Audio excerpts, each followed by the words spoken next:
It is my pleasure to introduce our next speaker, Dr. Pol Boudes.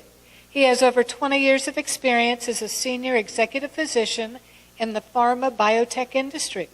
He is currently serving as medical chief officer of CymaBay Therapeutics, a California-based clinical stage biotech company. Prior to CymaBay, Dr. Boudes was chief medical officer at Amicus Therapeutics. And from 2004 to 2009, Dr. Boudes was with Verlex Laboratories, which merged with Baylor Healthcare Pharmaceuticals in 2006, where he held the position of Vice President, Global Clinical Development, Women's Health U.S. from 1990 to 2004, and he held positions of increasing responsibility with Wayest Erst Research both in Philadelphia and Europe, with Hoffmann La Roche, and with Pasteur Mureux Serums and Vaccines. Dr. Boudes received his MD from the University of Aix-Marseille, France, and completed his internship and residency in Marseille and in Paris, and was an assistant professor of medicine at the University of Paris. Dr. Boudes has published or co-published in several prestigious publications, including the European Journal of Internal Medicine, Pharmaceutical Medicine, Archives of Pathology and Laboratory Medicine, and Orphanet Journal of Rare Diseases. He is specialized in endocrinology and metabolic diseases, internal medicine, and geriatric diseases. His passion is to bring innovative treatments to patients and families who are in need of life-changing therapies. Please join me in welcoming Dr. Pol Boudes.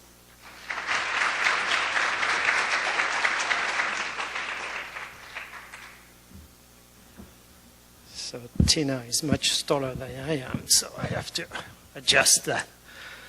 Okay, so thank you very much. Very nice introduction, very nice invitation. So we're going to talk a little bit about clinical research. And I suppose you know, but just in case you don't, so clinical research with new treatment is divided in 3 phases. Phase 1 is when you just start in healthy volunteers. Phase 3 is when you know that your drug is working and you're just confirming in large population. And phase 3 is what is allowing you to get a registration. And in between you have phase 2, which is what we're going to talk about today. And phase 2 actually is the most difficult part because you have 2 missions. You have to make sure that your drug is working. And the second part, which is even more difficult, you have to figure out what is the dose that you have to use. So I put my email address. You can take it down. I'm more than happy to answer any question you might have after my presentation. I think we have a lot of privacy laws in the US, but I think if you contact me and not the other way around, that should be okay. And as Tina said, you probably, so I have a strange name that most people in most countries are butchering. I think you did a pretty nice job, Tina.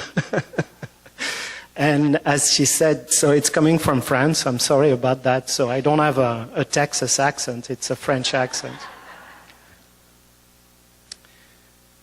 So what I'm going to do, I'm just going to make a brief presentation on my company because it's a very small company and nobody heard about it probably.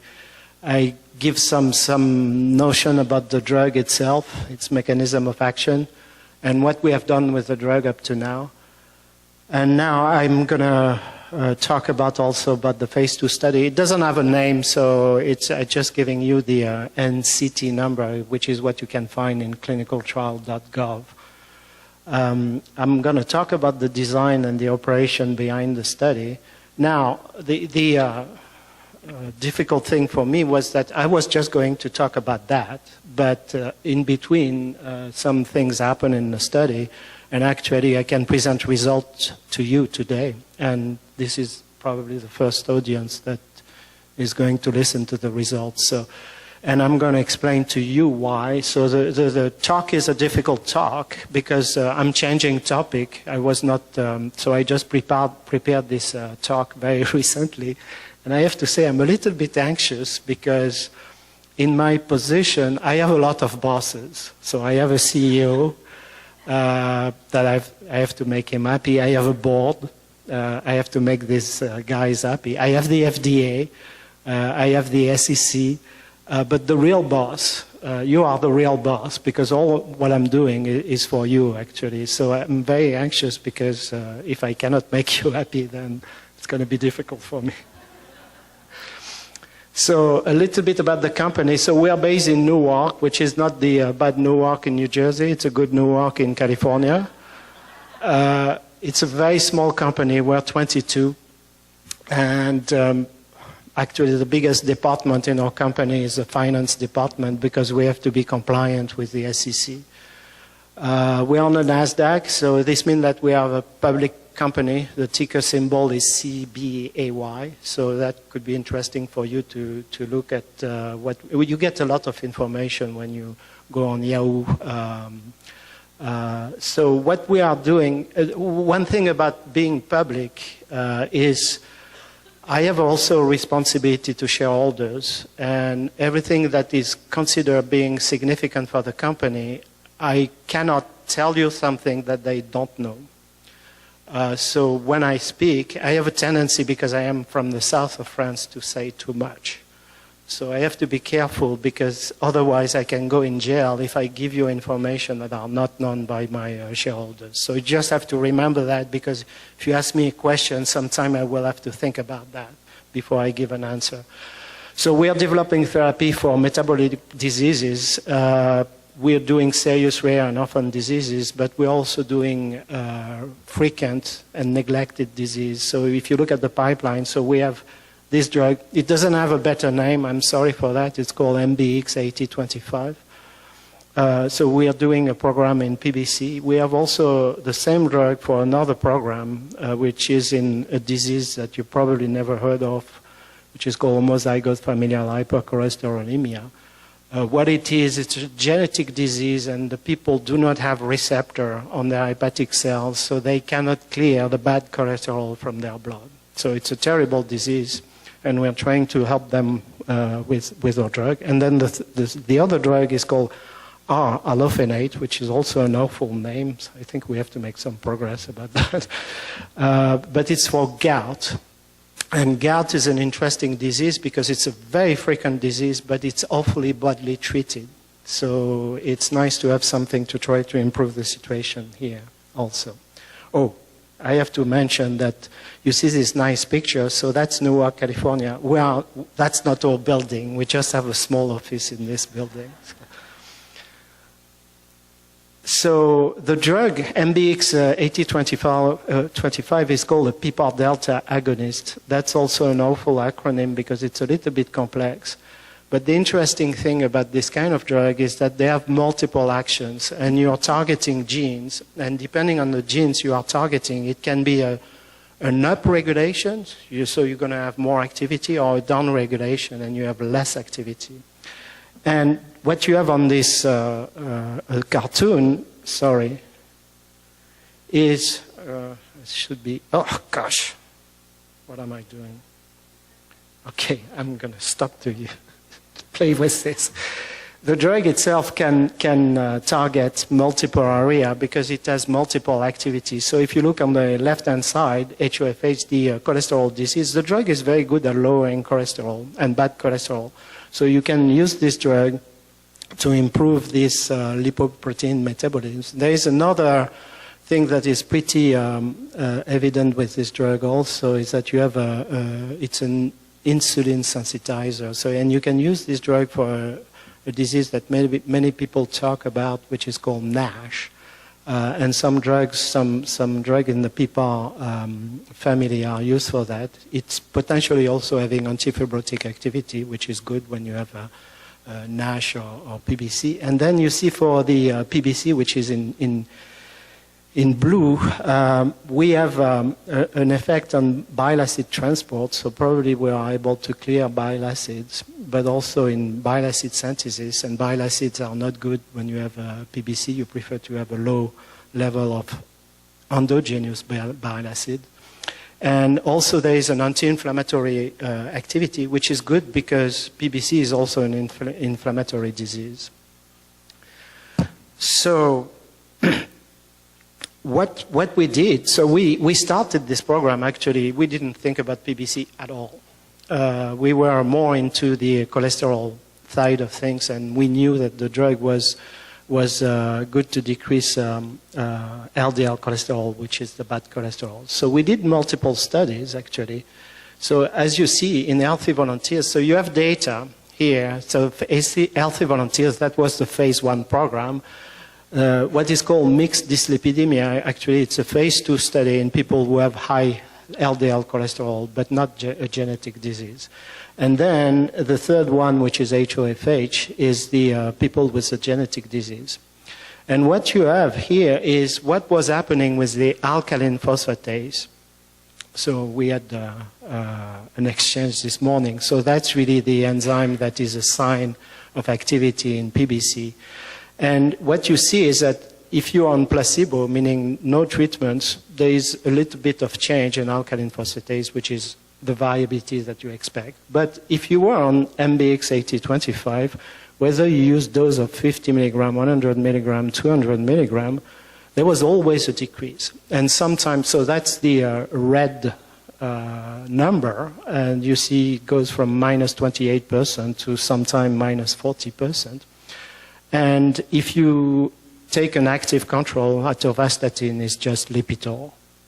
There was nothing happening also on alkaline phosphatase. So when I first saw that, I scratched my head and I say, what's going on? And this is where we make the connection with PBC. If the drug is decreasing the enzyme in healthy volunteers of people who do not have a disease, then the real question, is it something that you can use for PBC?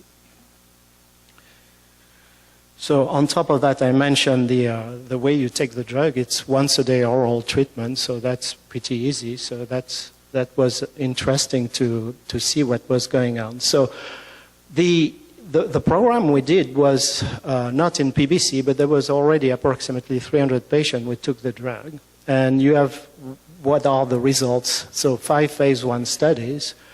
We saw also in the phase 1 study that there was potentially a decrease in bile acid synthesis, which was an interesting aspect for PBC. So the decrease in AP, alkaline phosphatase, sometimes it's ALP, so I use this AP because it's shorter. There is also an enzyme that is also an enzyme of cholestasis, which is called gamma-glutamyl transpeptidase, which is GGT, that's probably familiar with, but it was also going down and very nicely. And there was nothing really to say about the side effect of the drug. We were not able to identify what we call in the clinical research jargon a safety signal. So, and for the phase 2 studies, we did 2 phase 2 studies. So we confirmed that we had a decrease in bad cholesterol. There was this nice reduction in alkaline phosphatase and gamma-GT.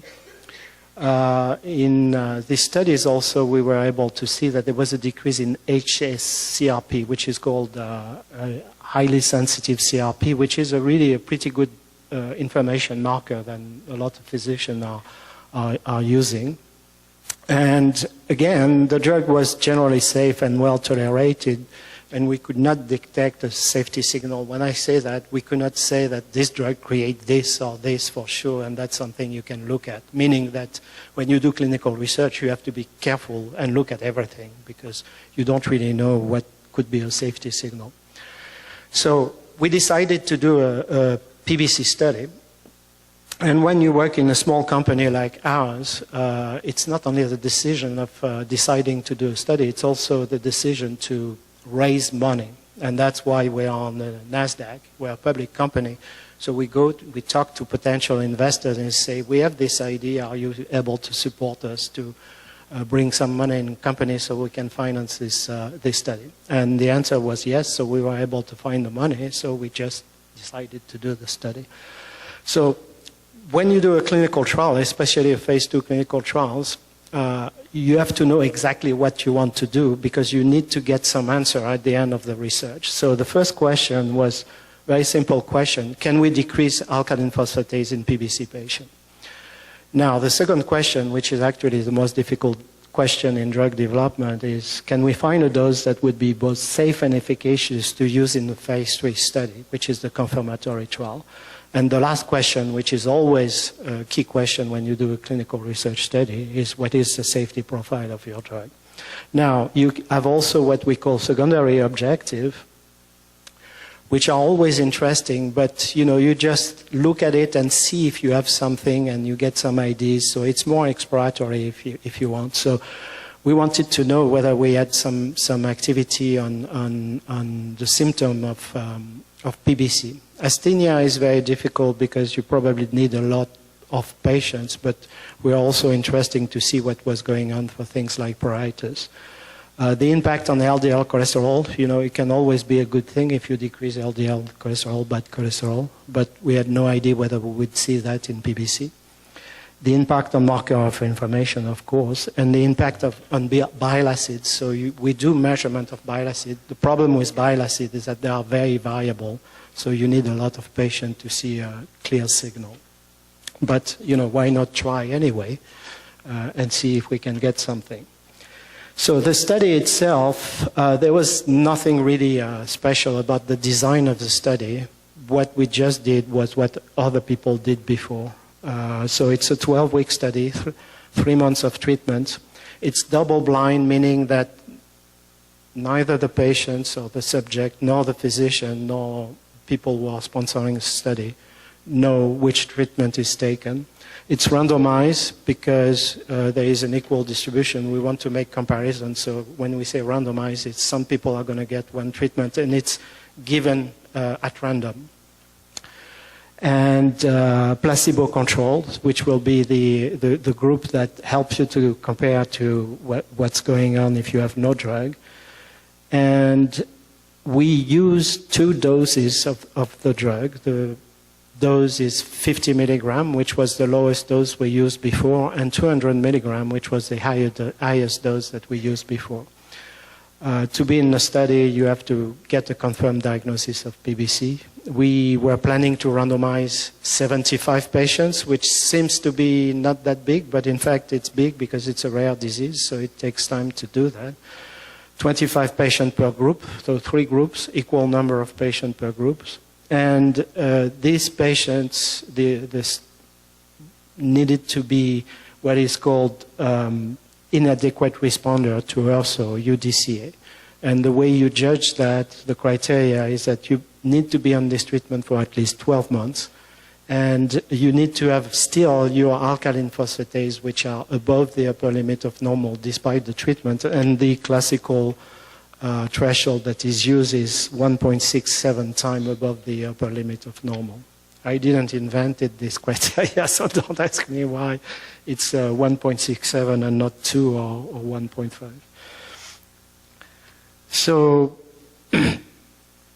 one thing I wanted to let you know a little bit, because it seems simple like that, but in fact it's especially if you're a small company, it's a big organization. So we are not in, we cannot run the study ourselves. So we ask a contractor, which is called a clinical research organization, to run the study for ourselves. We also have to establish contract with laboratory around the world. They are called central laboratories because all the samples come to one place. And I'm going to explain to you why it's better to do it like that when you do clinical research. But sometimes people can do simple things, but sometimes people cannot do complex things. So you might have multiple laboratories, which makes things a little bit more complex. So for example, if you want to measure bile acid, not everybody can do that, so you need to go to special labs. Now, the number of clinical centers that we decided to go to, so that's the place where the research is conducted, was 61. And for 75 patients, you realize that when you have rare disease, you better go to multiple places if you want to recruit your patient on time. And one of the reasons why we have to do that on time, because you have to remember, we have people who are investing in our company, and they want to see the results rather sooner than later. So I, as the chief medical officer of the company, I have a huge amount of pressure on me to be on time. So, and one way you can do that is to have more centers than less centers. But if you have multiple centers, the problem is that you have to go to multiple countries. And so you have the list of countries here. The problem is it's always the same. When you do clinical research, if you do clinical research in US and Canada, guess what? For me, it looks like the same country. But if you go to another country on the other side of the pond, then you have to deal with different cultures. You have to deal with all the shipment problem. So that's what we had to do in this study. We went to UK, to Germany, and also to Poland. We started the recruitment in November of last year, so it's not November 2016. There is always a typo in presentation when you make them or you redo them. And we ended, so the plan was to end the recruitment at the end of July of this year. And the plan was to give the result at the end of this year, which was very challenging objective. And now I'm going to tell you what happened. Before I do that, I don't know, maybe some of you have participated in clinical research, and for me it's a good opportunity to thank you very much, because I know how difficult it is when you are a patient and when you enter a clinical trial to read informed consent that are poorly written, to understand exactly what's going on. So it's really, really something fantastic when people go in the clinical trials. And what I want to let you know also is that even if we are kind of, in the shadow, when you sponsor a clinical trial, we immensely appreciate that, because without you, nothing happened. On top of that, you're my boss. What's going on, I wanted to tell you what's going on in terms of making sure that everything goes well. So when you go to a center, of course it's clinical practice, so you have the same physician, nurse, that's all the things that we all know. But you have also a clinical research staff and what we call medical monitors, that people who are working in the shadow for you to make sure that everything goes well. So the way we look at what's going on, first we make protocol and we decide on the study visits. So we're trying to find a balance between having too many visits, which is a problem, or not enough visits, which is another problem because we don't get enough information. What is nice those days is that now we are asking people to fill out the what we call the CRF, the clinical report form, online, and we have a direct access. Of course, everything is confidential, but we have direct access to the data, which is very nice. We have also direct access on the laboratory values. This is why when you do clinical research, having a central lab is very important, because you can get immediately the data. I can get the data on my screen before anybody else. And what is important is that I have access to all the data from 61 centers. If you're just a physician at one center, you see your data, but you don't see any